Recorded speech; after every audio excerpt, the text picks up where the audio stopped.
অসম পুলিচৰ gate 4 interview দিব যোৱা অকমান মই দৃশ্য দেখাই দিছোঁ। তেওঁলোকৰ ৰিপৰ্টিং টাইম আছিলে 7 বজাত আৰু ৰিপৰ্টিং টাইমত তোমালোকৰ এডমিট চেক কৰিছে, লগতে আইডি প্ৰুফ, তাৰপিছত তোমালোকৰ ডকুমেণ্ট, মেডিকেল এইবিলাক ধুনীয়াকৈ ভেৰিফিকেশ্যন হৈছে। তোমালোকক ইয়াতে মই অকণমান ভিডিঅ'টো দেখাই দিছোঁ ধুনীয়াকৈ 4th গেটৰ ইণ্টাৰভিউ। নমস্কাৰ, গুড মৰ্ণিং, মই পলাশ। আপোনালোকে চাই আছে পলাশ আছাম। এটা বহুত বেছি ভাল আপডেট লৈ আহিছোঁ।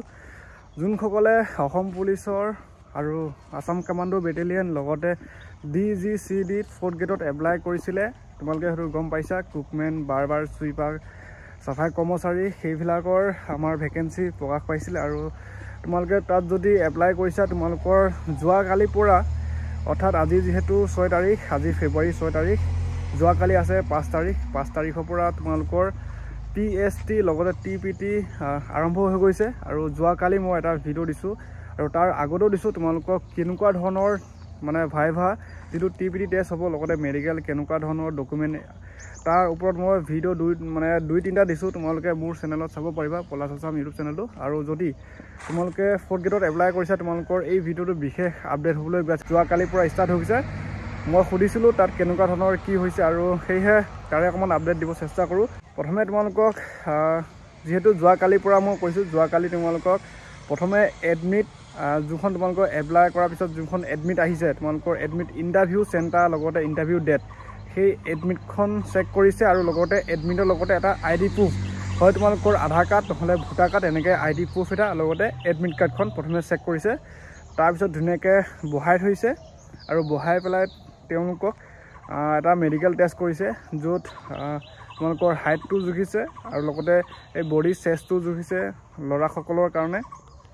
তাৰপিছত চকুটো এলফাবেট ABCD আছে আৰু লগতে হিন্দীত ক খ সেইখন আছে, যিখন তোমালোকে সেইখন ভালকৈ চাই যাবা। আৰু লগতে কালাৰ ভিজনৰ যিটো আমাৰ সংখ্যা মাতিব দিয়ে, এখন সংখ্যা কিতাপ সেইখন মাতিব দিছে। মেডিকেল ইমান টান কৰা নাই। তাৰ উপৰিও যোনসকলৰ হাইটটো মিলা নাই, যিহেতু আমাৰ নথিছখনত উল্লেখ আছে, মানে ৰিক্ৰুটমেণ্টত উল্লেখ আছে যোনসকলৰ হাইট কম, তাত তেওঁলোকে যদি গৈছে তেওঁলোকৰ হাইটত ৰিজেক্ট কৰিছে বা চেষ্ট যদি কমি আছে, চেষ্টটোতহে যাৰ হাইট চেষ্ট নাই তেওঁলোকৰ অলপমান প্ৰব্লেম হৈছে আৰু সেয়েহে ক'লোঁ। আৰু লগতে মেডিকেল ইমান টান কৰা নাই, ধুনীয়াকৈ চিম্পুল কৰি থৈছে। তাৰপিছত তোমালোকক ডকুমেণ্ট ভেৰিফিকেশ্যন কৰিছে। ডকুমেণ্ট তোমালোকৰ যিটো তোমালোকে 8 পাছৰ হ'লে 8 পাছৰ চাৰ্টিফিকেট, মাৰ্কশ্বিট সেইকেইখন তোমালোকে নাম স্পষ্ট, ডেট অফ বাৰ্থ স্পষ্ট মানে শুদ্ধকৈ থাকিব লাগিব। লগতে তোমালোকৰ যিটো আইডি প্ৰুফ, আধাৰ কাৰ্ড হওক, সেইবিলাক এপ্লাই কৰোঁতে যিবিলাক ডকুমেণ্ট লৈ গৈছিলা সেইবিলাক অৰিজিনেল লৈ যাবা। লগতে তোমালোকে তাত চেক কৰিব।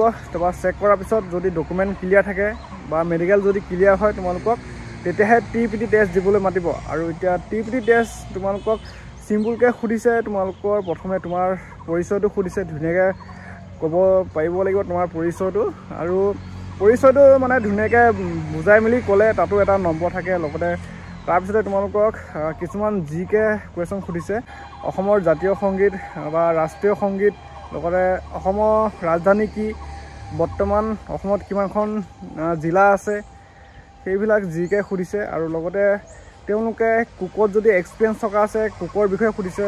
ভাত, দালি, চব্জি, এইবিলাক ৰুটি, চাহ, মাছ, মাংস বনাব জানে নাই, এইবিলাক যদি কুকত এপ্লাই কৰিছা, সেই কুকৰ বিষয়ে তোমালোকক ধুনীয়াকৈ সুধিব। তোমালোকে আগতে ক'ত ছাৰ্ভিচ কৰিছা, সেই ছাৰ্ভিচ কৰি থাকোঁতে কিবা অসুবিধা হৈছিল নেকি বা সেইবিলাকে সুধিব। খালি তোমালোকে কুকমেনত যদি এপ্লাই কৰিছা, মই এটা কথা কওঁ, তোমাৰ কুকৰ বিষয়ে গোটেইখিনি নলেজ তুমি যদি জানা, আৰামচাই পাছ কৰিব পাৰিবা। বা যিবিলাক কুৱেশ্যন সোধে কুকৰ বা ৰুটি কেনেকৈ বনায়, তোমালোকে যদি জানা, ছাৰ্ভিচ কৰি থোৱা মানুহ যদি ছাৰ্ভিচ যদি কৰা আছিলে, তোমালোকে ৰুটি কেনেকৈ বনায় বা 1 কেজিত আটাত তোমালোকে কেইটা ৰুটি বনাব পাৰিবা, ধৰি লওক এইবিলাক চব্জি বা চব্জিত দিয়া মাই মছলাৰ ভিতৰত নাম, মানে সহজ ভাষাত ক'বলৈ গ'লে চব্জি বনাওঁতে যিবিলাক বা গৰম মছলা, মিট মছলা, আমাৰ এইবিলাক আছে নহয় মছলাজাতীয় বস্তুবিলাক, তেওঁলোকক যদি সোধে সেইবিলাক ক'ব পাৰিবই। আৰু লগতে মাছ মাংস কেনেকৈ বনায়, সেই মাছত কি কি প্ৰয়োজনীয় মানে বস্তুবিলাক, লগতে মাংসত কি কি মছলাজাতীয় বস্তুবিলাক, সেইবিলাক ধুনীয়াকৈ ক'ব পাৰিব যোনসকলে ছাৰ্ভিচ কৰি আছে কুকমেনত। আৰু লগতে চাফাইৱালাৰ বিষয়ে, সেই চাফাইৰ বিষয়ে সুধিব যোনসকলে আগতে ছাৰ্ভিচ কৰিছে, চাফাই কৰ্মচাৰী, তেওঁলোকেতো আৰামচাই উত্তৰ দিব পাৰিব। আৰু যিবিলাক সামগ্ৰীৰ প্ৰয়োজন হয়, তোমালোকে সেইবিলাক A to Z নলেজ শিকি লোৱা।